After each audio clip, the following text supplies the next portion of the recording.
people, welcome to Prep Elevate. I welcome all of you to the 30-day mini RC series. We are towards the end of the series, right? We are day 26 now.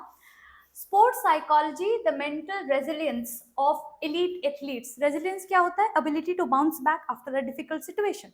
ठीक है? The distinction between good and elite athletes often hinges, मतलब often depends less on physical prowess is physical strength, than on psychological resilience, the ability to withstand pressure, rebound from failure, and maintain unwavering is focus. Unwavering focus मतलब जब shift ना हो आपका focus, waiver ना करे, इधर उधर move ना करे, फिक्स्ड. ठीक है, अनवेवरिंग. तो क्या होता है डिस्टिंक्शन गुड और एलीट, मतलब एक अच्छा और एक बेहतरीन एथलीट्स में क्या डिफरेंस होता है? तो ऑथर का मानना है कि वो सिर्फ एक फिजिकल स्ट्रेंथ या एंड्योरेंस की बात नहीं होती है, वो एक साइकोलॉजिकल स्ट्रेंथ की भी बात होती है, जहाँ पे अगर आप प्रेशर कैसे हैंडल कर रहे हो. धोनी को बोलते हैं ना, miss captain cool, he can handle the most difficult situations in a beautiful way, he is a game changer, right. Rebound from failure, अगर पहले हार भी गए तो भी नेक्स्ट टाइम जीत कर आ सकते हैं उसी सिचुएशन में, और फोकस हमेशा स्थिर रहेगा, अनवेवरिंग. ठीक है, तो ये क्वालिटीज होगी एक elite athlete. At the apex is peak of competitive sports, marginal physiological advantages are often eclipsed by an athlete's cognitive control, emotional regulation, and ability to execute under duress. Duress is difficult situations. तो author का ये मानना है कि जब आप competitive sports में participate करते हो, not everybody is equally strong physiologically, right. आपकी जो फिजिकल एबिलिटीज होती है, बट वो कहीं ना कहीं एक्लिप्स हो जाती है, दैट इज ऑनवलोप्ड या ढक जाती है. किससे? अगर कोई एथलीट का कॉग्निटिव मतलब मेंटल रेजिलियंस या कंट्रोल बहुत ही अच्छा हो, अगर इमोशनल रेगुलेशन मतलब हाई प्रेशर सिचुएशन में भी बहुत ज्यादा डरना नहीं है, स्ट्रेस में नहीं आना है, and the ability to execute under stress या डिफिकल्ट सिचुएशन में भी अपने एबिलिटीज को टू द पीक कैसे एग्जीक्यूट करना है. ठीक है, अगर ये क्वालिटीज किसी एथलीट में हो तो अगर थोड़ा बहुत फिजियोलॉजिकल डिफरेंस है भी उसको ओवरकम किया जा सकता है या मैच किया जा सकता है. ठीक है. Mental toughness encompassing grit, self-discipline, and stress adaptability is cultivated through deliberate is intentional conditioning rather than innate disposition, मतलब internal way of functioning. तो सारे लोग जो एथलीट्स बनते हैं या स्पोर्ट्स पर्सन बनते हैं, जरूरी नहीं है कि शुरू से ही उनमें वो मेंटल स्ट्रेंथ, वो कॉग्निटिव एबिलिटीज और वो स्ट्रेस मैनेजमेंट पहले से ही हो. ये कंडीशनिंग के थ्रू भी उन्हें सिखाया जाता है, right. that if this is the kind of situation that you find yourself to be in, this is how you're supposed to react. So basically it is not just training the body, it is also training the mind कि ऐसे situations में आप कैसे react करोगे. So जो उम्दा मतलब like बेहतरीन एथलीट्स होते हैं ना, they are like really well conditioned, not just with the physical aspect of the sport but also with the mental aspect of the sport. ठीक है, they are very well in tune with that. ठीक है.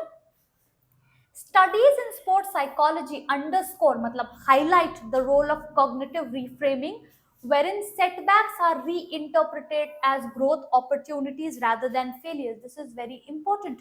बहुत सारे crucial matches जो होते हैं, obviously there is a winner and there is going to be a losing side. अब क्या वो लूजिंग साइड कभी जीत नहीं सकती वो टूर्नामेंट दोबारा? ऐसा नहीं है ना. अगर सही तरह से उन्हें ट्रेन किया जाए, नॉट जस्ट फिजिकली, मेंटली भी, इमोशनली भी, साइकोलॉजिकली भी, तो उनमें भी वो पोटेंशियल है जीतने का, राइट. तो ये जो स्टडीज होती है ना स्पोर्ट्स साइकोलॉजी में, दे highlight that whatever setbacks, whatever failures you have had, they are actually growth opportunities. जो हम बोलते हैं failures are stepping stones to success. अब एक बार जब you've seen the stress of the finale, you very well have the potential to win it also. So next time if you are well prepared, like physiologically also, psychologically also, you can actually seize the medal, seize the trophy, right, seize the day. तो ये reframing की जाती है, cognitive reframing. आपको same situation को एक दूसरे perspective या दूसरे लेंस से दिखाया जाता है. ठीक है. Likewise visualization techniques where athletes mentally rehearse optimal performance have been empirically मतलब practically linked to heightened execution. तो विजुअलाइजेशन टेक्निक नॉर्मल एक टेक्निक भी है जो हम मोटिवेट करने के लिए यूज करते हैं. that how do you see yourself? Do you actually believe you are worthy enough to seize the game? If yes, then you can. If no, then अगर optimal situations होगे तो भी शायद आप win नहीं कर पाओगे. तो पहले यहाँ पे you win your battles here and then on the battlefield. तो इसके लिए काफी इंटेंसिव ट्रेनिंग लगती है, and there are professionals who help them with the process.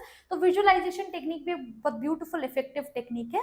तो जहाँ पे एथलीट्स को एनकरेज किया जाता है that visualize yourself winning, visualize yourself dominating your opponents, visualize yourself hitting the winning goal and stuff. तो उससे एक उनमें कॉन्फिडेंस बिल्ड होता है that actually they can make it happen in real life scenarios as well. ठीक है.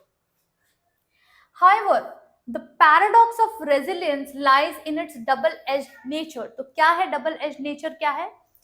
While perseverance is crucial, an excessive win at all cost mindset can precipitate burnout, psychological exhaustion and diminished long-term performance.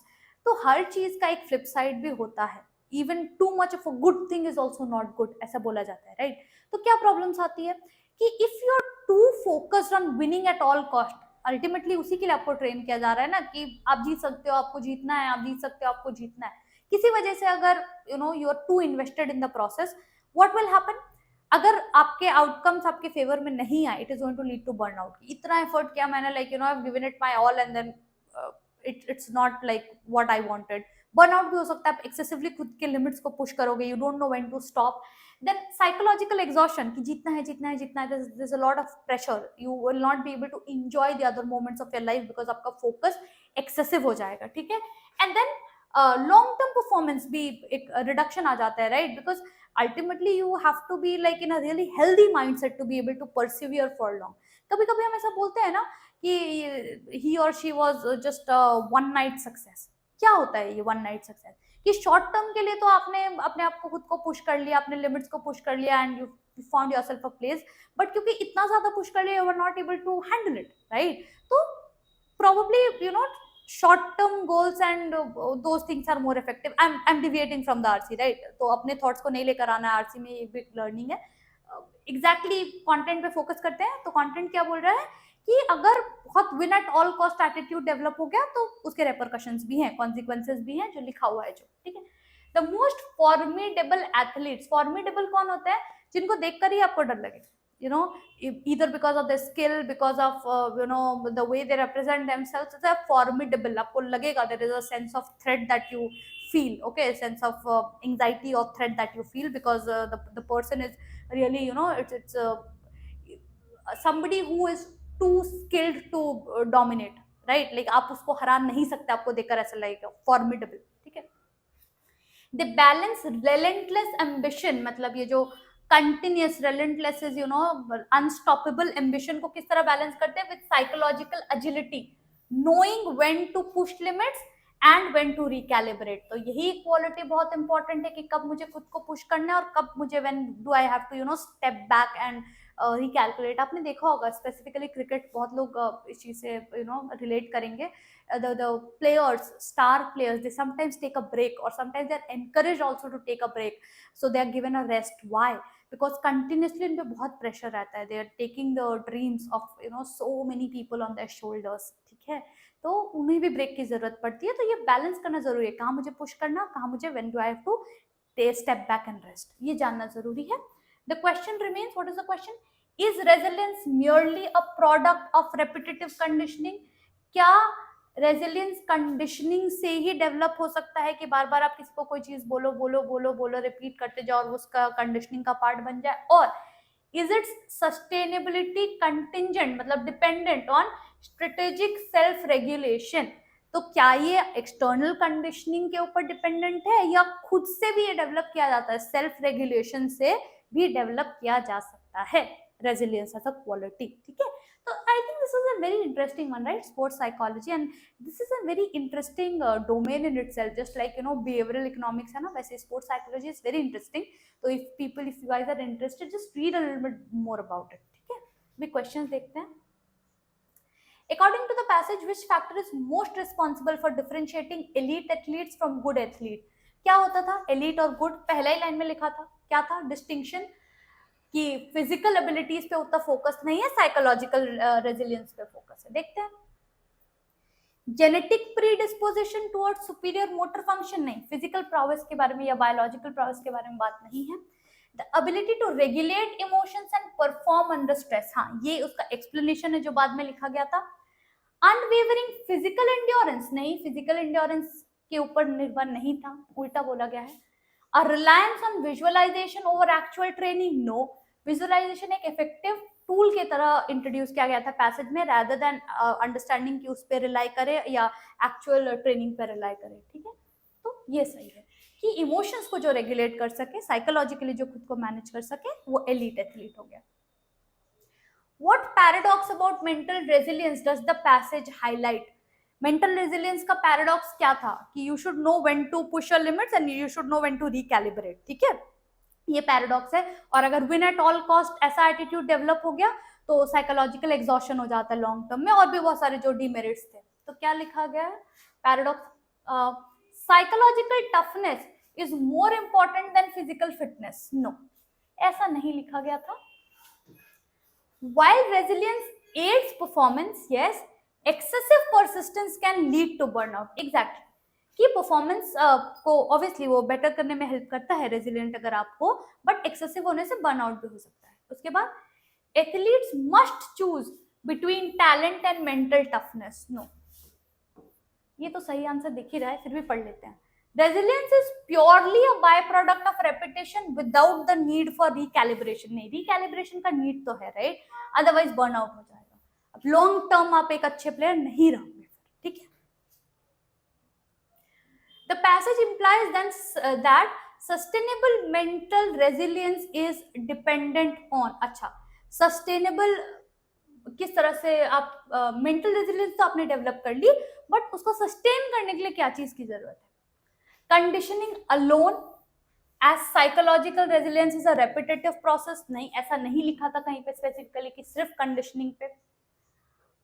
Avoiding competitive sports entirely to prevent burnout, फायदा ही क्या आप अगर खेलो ही नहीं तो। A combination of ambition and strategic self regulation, yes these were the keywords, कि अपना भी एक एम्बिशन होना चाहिए, right, not everybody qualifies to be an elite athletes even if they are provided with the same external support system. क्यों? क्योंकि एक self improving quality भी होनी चाहिए। मेरा भी एक एम्बिशन होना चाहिए that yes I want to really be invested in the process, तो खुद का एम्बिशन होना चाहिए और स्ट्रेटेजिक सेल्फ रेगुलेशन होना चाहिए। जो आपको जो इनपुट्स प्रोवाइड करे जा रहे हैं वो बहुत एक स्ट्रेटेजिकली करने चाहिए ताकि पता हो कि अच्छा where to stop and where to continue. तो ये एक अच्छा आंसर चॉइस है, बैलेंस्ड है। द एलिमिनेशन ऑफ स्ट्रेस, ऐसा तो कर नहीं सकते rather than adaptation, can you really eliminate stress? No, right, कर ही नहीं सकते आप, ठीक है। So these were the questions for this passage. So thank you so much for tuning in and I'll see you in the next one.